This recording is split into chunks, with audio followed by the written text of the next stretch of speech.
Praise the lord. మీ అందరికీ నా హృదయపూర్వక వందనాలు.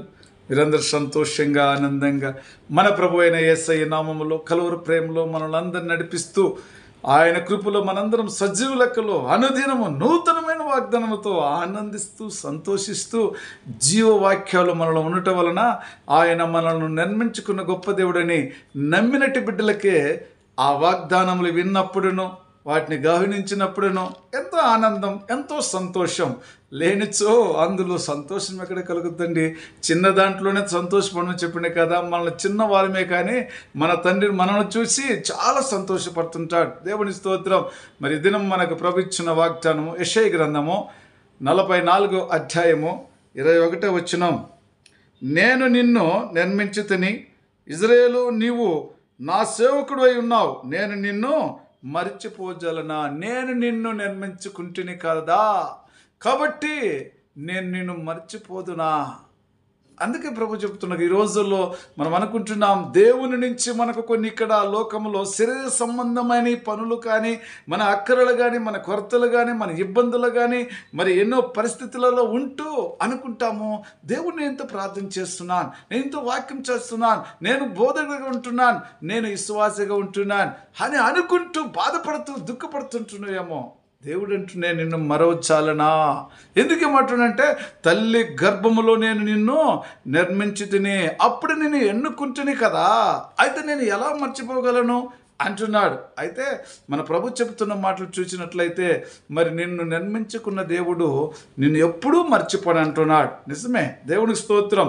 కాబట్టి ఈరోజు మనమేమో మన ఇబ్బందుల్లో, కష్టాలలో, బాధలలో మనం అనుకుంటున్నాము, నజరేయుడు యేసు స్వామి మనలను మర్చిపోయినాడేమో, ఈ భూమి మీద మనం ఒక మట్టి పురుగు లాంటి వారమని మనల్ని వదిలేచినాడేమో అనే ఆలోచన వద్దు. కానీ నీ దేవుడు నీ పట్ల ఒక్కొక్క క్షణము ఆయన నీ గురించి ఆలోచన చేస్తాడు. నీవు ఆయన గురించి ఆలోచన చేయాలి. ఎందుకంటే నిర్మించిన దేవుడు. అందుకే ప్రభు చెప్పాడు, తల్లి మర్చిపోయినాము కానీ ఈరోజు మరి దేవుడు మనను మర్చిపోను అంటున్నాడు. ఈరోజు చాలామంది తల్లిదండ్రులు మర్చిపోవచ్చు, పిల్లలు తల్లిదండ్రులు మర్చిపోవచ్చు.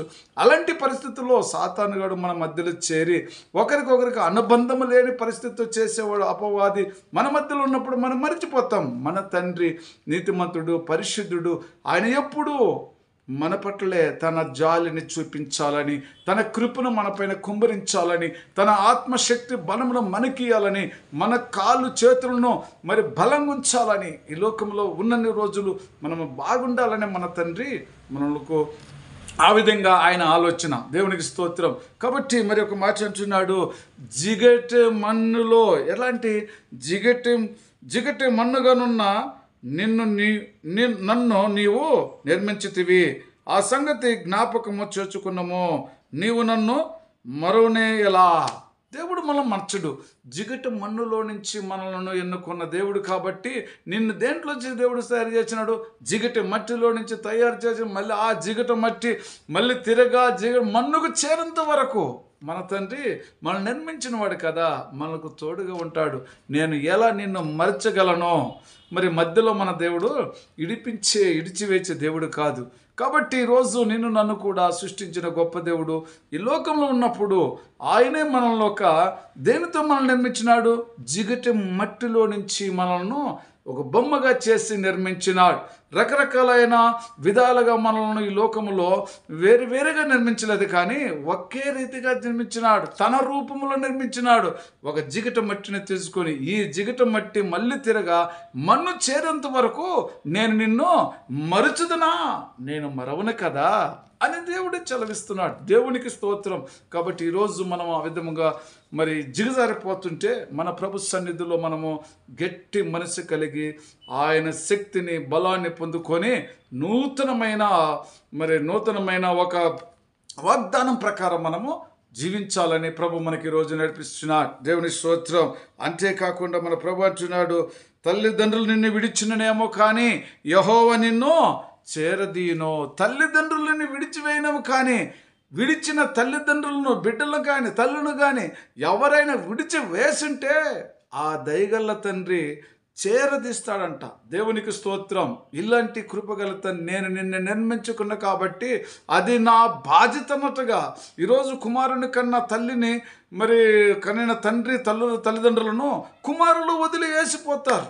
కానీ అయితే దేవుడు అంటున్నాడు, యెహోవా తండ్రి అంటున్నాడు, నీ తల్లిదండ్రులు మరిచిపోయినా నేను నిన్ను చేరదీసుకుందును. ఓ కుమార్తె, ఓ కుమారుడా, ఏ పరిస్థితిలో ఉన్నవేమో, అనాదిగా ఉంటున్నవేమో, ఏ ఇబ్బందులు ఉంటున్నామో, కష్టములో ప్రతి దినము దుఃఖంతో ఉంటున్నావేమో, యెహోవా తండ్రి నిన్ను చేరదీస్తూ అంటున్నాను. నేను నిన్ను వదలను. నీ తల్లిదండ్రులు వదిలినా నేను నిన్ను వదలను. ఇంత మంచి మాట మన ప్రభు మనకు చెబుతున్నప్పుగా, నిన్ను నన్ను నిర్మించిన గొప్ప దేవుడు, ఈరోజు మనం ఆయన జ్ఞాపం చేసుకోవాలా. ఆయన నామానికి ఘనత మహిమ కలిగినట్టుగా అనుదినము స్తుతి స్తోత్రం చెల్లించేవారుగా నువ్వు నేను ఉండాలని ఈ నమ్మకముతో, నిన్ను నన్ను నిర్మించిన వారు ఎవరండి? పరలోకంలో ఉన్న ఒక తండ్రి మనల్ని నిర్మించినారు. మరి మన యొక్క అవయవంలో ఏది కనిపించకపోయినా, ఏ నొప్పులు వచ్చినా, నిన్ను సృష్టించిన వాడే, నిన్ను నిర్మించిన వాడే ఆ నొప్పులను, ఆ బాధలను తీర్చేవాడని ఈరోజు డాక్టర్లు కూడా అలాగనే చెప్పగలుగుతున్నారు కదా. కానీ నిర్మించిన దేవుడు మన జతలో ఉంటే మనకి ఏ బాధలు, కష్టాలు, నేను నిన్ను మరవజాలనా, నేను మరచిపోనని చెప్పినాడు. దేవునికి స్తోత్రం. మరి సమయంలో మన ప్రభు అయిన యేసయ్య మనకు చక్కటి వాక్యములతో, మన కుటుంబంలో ఆదరించు మాటలతో మాట్లాడుచుండగా ఆయనకి ఘనత మహిమ ప్రభావం కలగాలని మరి ప్రార్థన చేసుకుందాం. కళ్ళు ముచ్చుకుందాం. ప్రేమ కృపాచ్యంగల తండ్రి, పరిశుద్ధుడా, మీ బంగారు పాదాలకు వందనాలయ్యా. మీరు మమ్మల్ని నిర్మించినారు నాయనా. జిగట మట్టి తీర్చుకొని నా ప్రభువా, ఒక బొమ్మగా చేసి నా ప్రభువా, మమ్మల్ని భూమి మీద సర్వజనులో మీ రూపములు చేసుకొని మరి మమ్మల్ని తండ్రి ఎంతో ప్రేమించి నిర్మించిన తల్లి తనను నేను మర్చిపోగజాలనా, నేను మర్చిపోను. యెహోవా దేవుడు నిన్ను చారదీచనని చెప్పిన గొప్ప మాటను బట్టి మీకే ఘనత మహిమ ప్రభావం కలగాలని యేసుక్రీస్తు నామములో ప్రార్థించున్నాను తండ్రి. Amen. Praise the Lord. God bless you.